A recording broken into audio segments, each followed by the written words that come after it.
G'day, this is Captain Noob, and this is the Nightlight. This is a 3-star weapon offered by the survival challenge of this week as of this recording. It's a Nocturnal plus 25% fire rate plus 1 perception Tesla rifle coming with the automatic barrel and reflex sight as standard, which we'll use because we're going to be using this as a commando weapon. 63 damage, we'll get to that increased damage a little bit later, but the survival challenge for this is actually kind of simple. So if I just go into my challenges here, I've already done it, as you probably already know.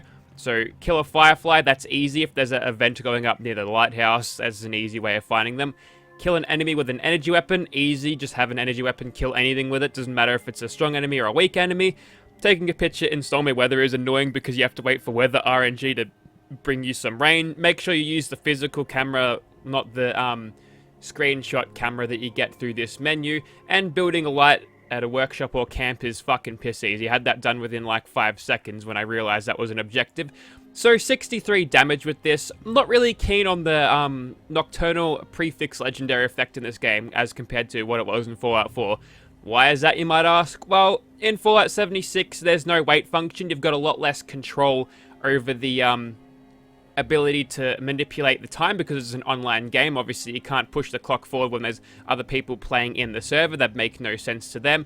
So this thing is an extremely situationally useful weapon. Sometimes you won't be able to use it at all. If you're server hopping a lot, it's like, I don't know, 50-50 chance whether it's a day or night sometimes. So it's even more unreliable there. So situationally useful. Generally, I don't like it. I'd rather weapons have a universally useful thing like the instigating legendary effect, although there are some little things there. At least during the day or night I can get good use out of that. So right now it is that's the time, about 11 o'clock, quarter past, and if we go ahead and equip this weapon, we can immediately see the benefits of the Nocturnal legendary effect there. So we've jumped up a little bit. I think in the dead of night it gives you up to 50% plus damage, which is actually really damn good. So we'll go ahead and boost this thing with some perks. Obviously commando is what we're going to put on since it's an automatic rifle type weapon. You know, despite it being, you know, classed as a heavy weapon, when you actually craft these things, people are getting mad at me because they're saying, oh, it's a heavy weapon. No! Commando weapon. You see these perks? They upgrade its damage. Yes, 162 damage now, and compared to what that was like before, yep, about 50 or so more hit points. Not really calculating what that is exactly, but you get the idea of this thing. Hopefully we won't run into any other players or have any other places that are completely cleared out, so we can keep this going at night. We'll see how we go. Alrighty, good news. We've got ourselves some super mutants to kill up first. Having a look at my apparel, just all chameleon bits. Here are my other buffs, just the usual sort of stuff. And yep, this thing in third person, little bit of glowing. I wonder if you put it away it still glows in strange places.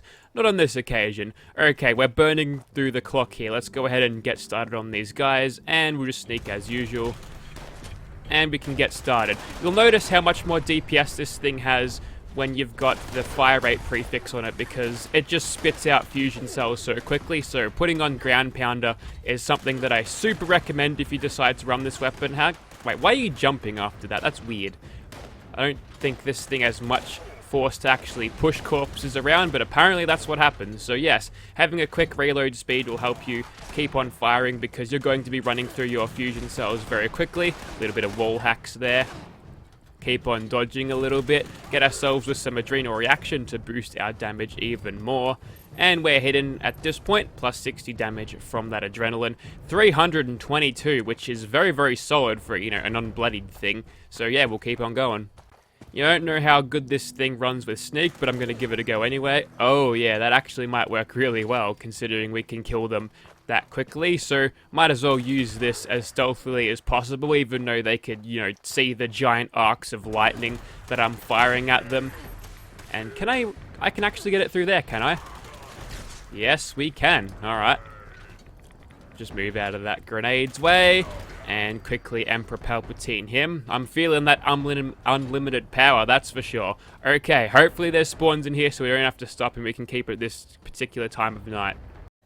Okay, so the spawns were broken. It's 3 AM right now, still 183 damage, and we've aggroed the ghoulies already, so we'll get started on them. Now, just like my original conclusion when I first used a 2-shot of this weapon. It's a very strong crowd control weapon. Anything with this amount of health gathered in a really tight spot will be absolutely decimated by it. You do so much damage over such many enemies that the game actually thinks you're cheating and then will stop your damage. At least that's what people think that happens when the Tesla rifle bug did. I remember I triggered that bug one time when I was trying to fight that stupid robot, the furry robot, for the first time, and now I'm basically screwing other people over in the server now, because these ash piles will remain long after the ghouls decide to respawn. So when the players come here, or the next player who comes in here, or players, to farm some of these ghouls for perhaps a few legendaries, a lot of their spawns will be taking out, because how many ash piles have I got here? Every single ash pile is a ghoul that will not respawn, because I don't know how that works. The ash piles seem to remain, so do goo piles, by the way. They seem to remain a lot longer than the meat piles do, and what that causes is not to respawn. It's like the game doesn't consider them dead or something. I've got no idea what I'm talking about here. I saw a couple of legendary things. We'll sweep over them a little bit later, but I think we're done here.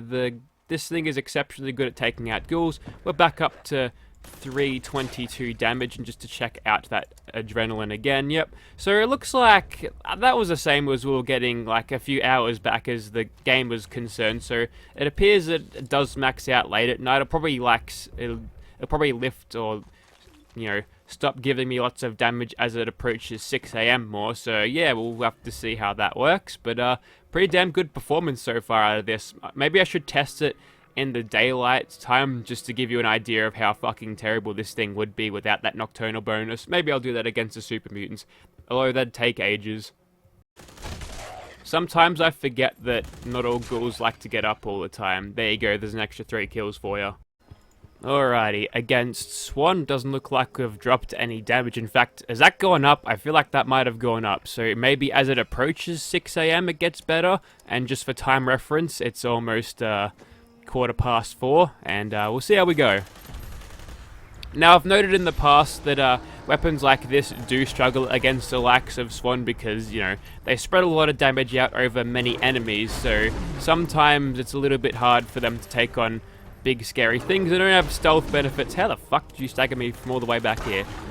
Okay, there's some stealth benefits. We got lucky with Escape Artist there, but our luck will run out pretty soon. And of course, I get a Western Revolver on the non-gunslinger character. Alright, well, we'll keep on going. The crab place should be free of any other players. Again, no adrenaline damage attached to that. 430-ish. Let's test this thing on the crabby dudes.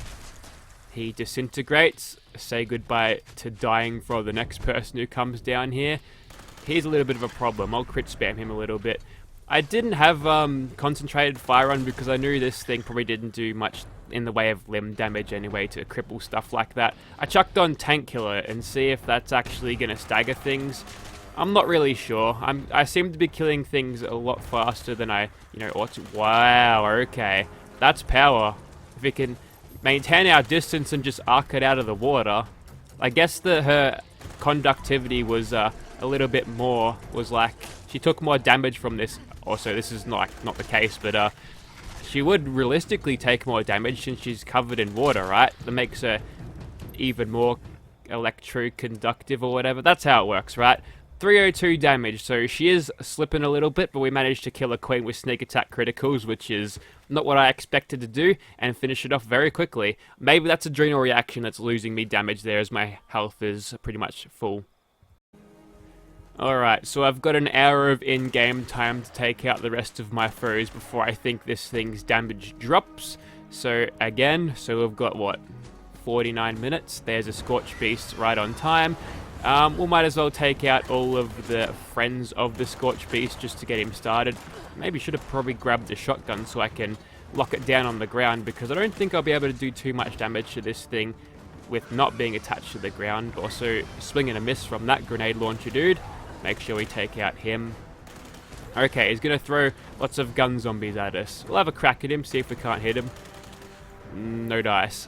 Well, it's not on the ground, so there's nowhere for the electrical current to go, so none of this electrocution nonsense would even happen, would it? That's what would happen, because the reason electric damages you, obviously the heat of it, but if it's going through you to the ground, it's gonna shock your internal organs, mainly your heart. That's a real problem. If it gets through your heart, it stuffs up your heartbeat, fries your brains and all that shit. So if you were to happen to just drop on the ground so I can kick your ass, that would be good. The range on this is, you can see where its limits are. Like, a Scorchbeast is going to definitely fly out of range of your attacks, but if you get in nice and close just underneath like that, you're going to take a lot of damage though, so might be worth doing this thing as stealthy as possible, even though that's really out of the question since we're firing giant arcs of electricity up at the bat. Not to mention that their eyes don't work like ours. They probably have echolocation. Drop. Damn it. Okay, we've got a couple of cheeky sneak attack crits there. Have a look at that time again. We've got 15 minutes to do it. 15 more minutes of this nonsense before our damage drops down. Ah, yes, perfect. Alright, might as well pop a reload and then fry that motherfucker. How do you like that, you stupid bat? Mistake number one was doing what Alduin did. We don't have anything like Dragon Rend in this game, but we've got Enforcer with shotguns, which can do a lot of damage too. So that would be obviously at damage plus 60 because I killed all of the minions, which did help out taking out the Queen. And look at all that condition that I haven't worn off. I deliberately didn't repair this and looks like it's paid off anyway. This thing's got so much health. Anyways, suppose we'll move on. And then I re-equipped the weapon and it dropped to 92 damage. Interesting. So it appears that the time which you equip the weapon is how much damage it does. Either that or it just rolled by 6 AM. Okay, it did. So yep, that's 92 damage with this thing, and without that Nocturnal boosting it, we're missing out on what? Like 50 damage? 49 damage we're missing out on, so that's kind of huge. Hopefully my calculation's right, otherwise I look like a dickhead. Alright, so current time is 10:30-ish, and we've got even less damage than we had before. So what I'm going to do is I'm going to do a little bit of Psycho buff just to boost our health through endurance and our damage output, because we're going to need it, because it's going to be a little bit rough trying to take these high-level super mutants. Fortunately, we can still use Sneak. The electricity still arcs, allowing us to get more damage than we would if we were hitting just a regular target, and our reloads are going to be nice and strong. Although, I think I'm seeing that I can't exactly one mag. Ooh, I'm being pinned down by a missile launcher there. Let's not go up there again. I'd rather not lose that amount of health. Although, I can probably arc it around the corner, can't I? Ha! What do you think about that, mate? He probably should have killed himself with a rocket launcher just now, but whatever. Alright, we'll keep on going. The super mutant overlords are a little bit more on the squishy side, so they're a little bit easier to take out. We'll continue with this, shall we? Oh, it looks like we've got a 3-star. One of them is directly above him, so hopefully we can get ourselves some easy arcs there. It seems to be a little bit strange when it comes to arcing through this floor, so if I hit him directly, that seems to work. Tank Killer, please stagger him. Ah, yes, that's the stuff. That's why I put Tank Killer on. Might not be able to punch through much armor with our energy weapon because that's not how it works, but hey, that's not a bad drop. Not a bad drop at all. Actually, no, it's a shit drop because it'll be level 40 because he's only level 48. Oh well, that's just more script for me. Alright, so we've got ourselves some adrenaline at this point, and that doggo resisted my electricity for too long there, and I missed the dude in the corner. Nice. Super mutants are now using stealth ambush tactics on me, so they're learning at least. Doggo's yelling now. He knows where I am. We'll just arc the electricity around the corner where they can't possibly get us, because we're going to need that not being hit about us to survive this, because our damage output is so low. Although it would have been boosted by now from the adrenaline, we're only getting just over what we would have gotten with this thing without the legendary effect there. And that was a nice time to have escape artist proc there, as I completely neutralized the threat of those super mutants in a few shots. Alright, so who's left here at this point? Nothing. You can always have a little bit of a probe if you want, just by firing this thing. Oh my god, it's a naked super mutant. Fortunately, he equipped his clothes, so we didn't have to stare at his naked ass for that long, which is nice. Back in the caution, danger thing. You know what? Whatever. I'm just gonna let that shuffle around as it pleases. Ha! I made the same sound. I always find that amusing. Yes, that worked. And more script for me, Zealot's armor. Does anyone actually use that?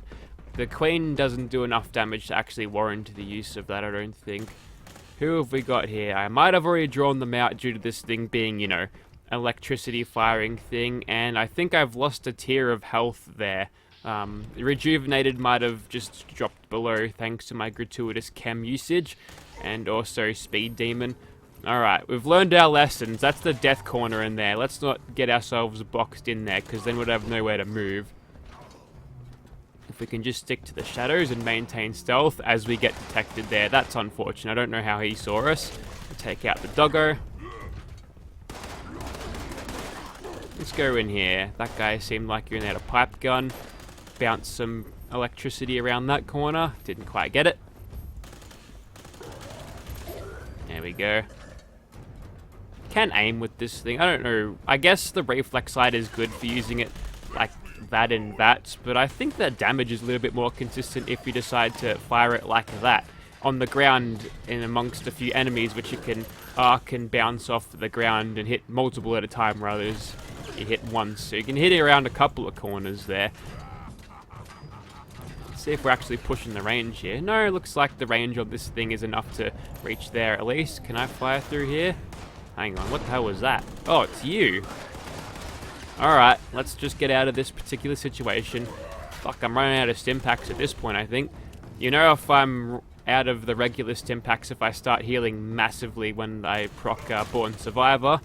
But I think we're done almost. Usually the last of them would have revealed themselves to me at this point, because I'm using a big old gun. They should have been at least somewhat aggroed, but yep, there's a couple of ash piles for later. Next people who come in here to farm loot are going to be disappointed when a couple of the spawns are going to be, in fact, ash piles. Very annoying bug. They need to have a look at that. Anyways, there we go, and with that crappy legendary, I think it is time to call it for the nightlight there. So it's an alright weapon. You do suffer a lot of the time when you're in the day, so using this thing at night, you know, having it as like a backup for nighttime gameplay, that'd work a lot, I suppose. That works, but in terms of it being universally useful as a prefix, it's not great. And you can see how much I struggled just in that section there, as we only get 135 damage with probably what is worn off adrenaline now back to 96, whereas we would be getting with a non-legendary prefix thing 147. So hard to, you know, say that this thing is the weapon to use for Tesla rifles, but it's a decent one. And if you don't have an automatic one, or you haven't unlocked that part yet, it's an easy way of getting yourself a max legendary. And again, the scripts of this thing, 40 scripts for what, how much gameplay? I don't know, 15 minutes if you're really quick, maybe even less if you know what you're doing. Yeah, it's not too bad, but in terms of it being, you know, viable as a weapon, I really couldn't recommend it. Thank you for watching, guys. That is to say, it's not bad, but it's just not as versatile as I'd like it to be. The versatility of it, that's where I'm getting at. It just needs to be more versatile, which it can't be from its prefix.